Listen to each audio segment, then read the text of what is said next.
All right, so we're doing it. We're taking off the RV pull behind bracket. To do so, we had to kind of cut away some things, which is fine. But we're getting to the bracket. We've got one side completely off now. We took these three out. This one's just hanging there to hold it. We're gonna take the other side off. To do so, though, we got to use a Sawzall to get to it because someone welded the bolts to the back side of here because it's inside the frame. So bumper's off. The winch is disconnected, the lights are disconnected. You can see here on the back side where some of that surface rust is going to be probably cleaned up a little bit in the process. But yeah, so we're moving right along with the project here today. And yeah, pretty good stuff.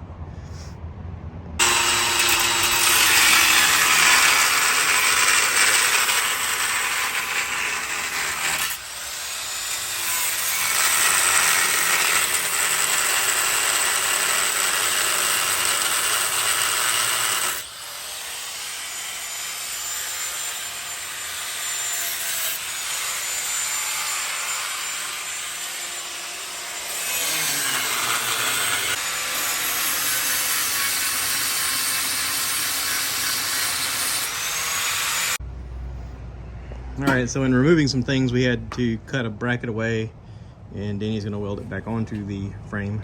It holds this little vacuum pump down here. So we're getting all hooked up now. Ooh, lolly.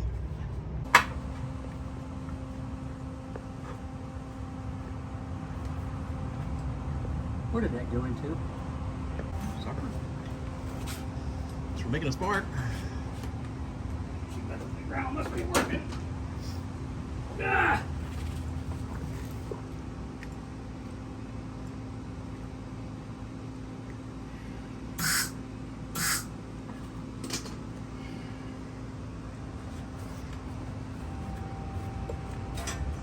I'm glad you got your welding shorts on too. That's always yeah. It's always safe to have proper equipment. Safety first.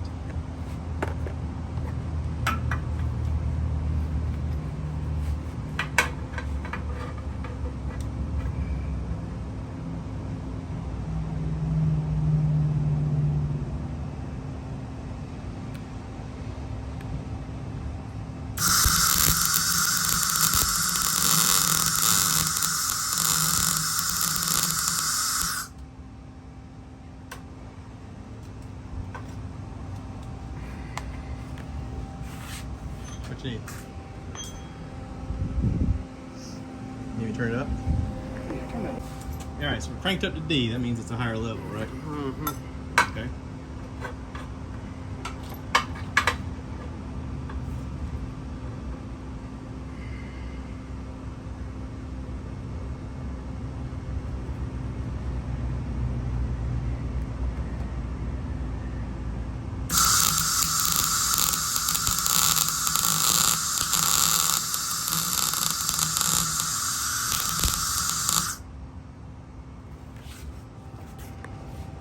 Get in there, get spots like this right here and clean the hell out of them.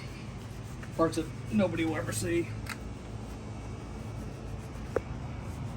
Well, it does make a difference when you crawl under it and everything looks so perfect. You're like, geez, somebody really went to town in this area.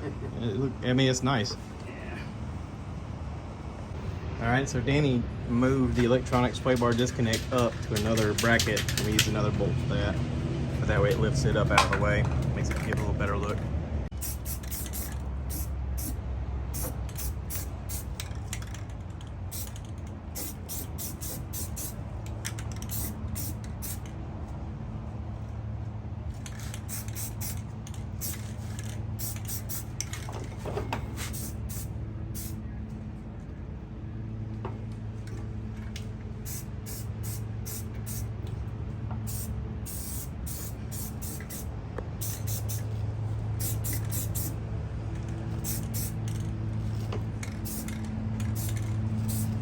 Oh, look how pretty.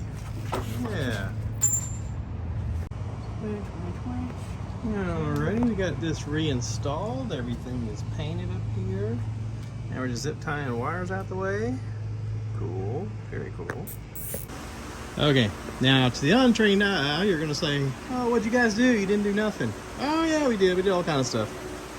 Got that bracket off. Got some other metal that was under there off. Looks a lot cleaner under here now. Yeah, step in the right direction. All right, so as things happen, turns out I needed a new starter because we went to crank it after we finished buttoning everything up, and then it wouldn't start. And then we went to digging, and we realized that using a hammer to tap on it was actually making it work. And I was experiencing a little bit of trouble with the starter because when I would go to crank it, it wouldn't make a noise, and then all of a sudden, after turning the key several times, it would eventually crank, and I was like, what the hell? So yeah, it's just a bad spot on the starter. Now I can tell you that at O'Reilly Auto Parts, the starter for this is after taxes and core and everything is $208. Now the core is $58, so I'm gonna take this back and get my $58 plus taxes and whatever back. It's super helpful if you have a Danny Shaw with you, as he is Superman, and he has helped me do all of this, and Mike's helped, and Ollie's helped. So yeah, group effort all around. Yay team. So thank you, Danny.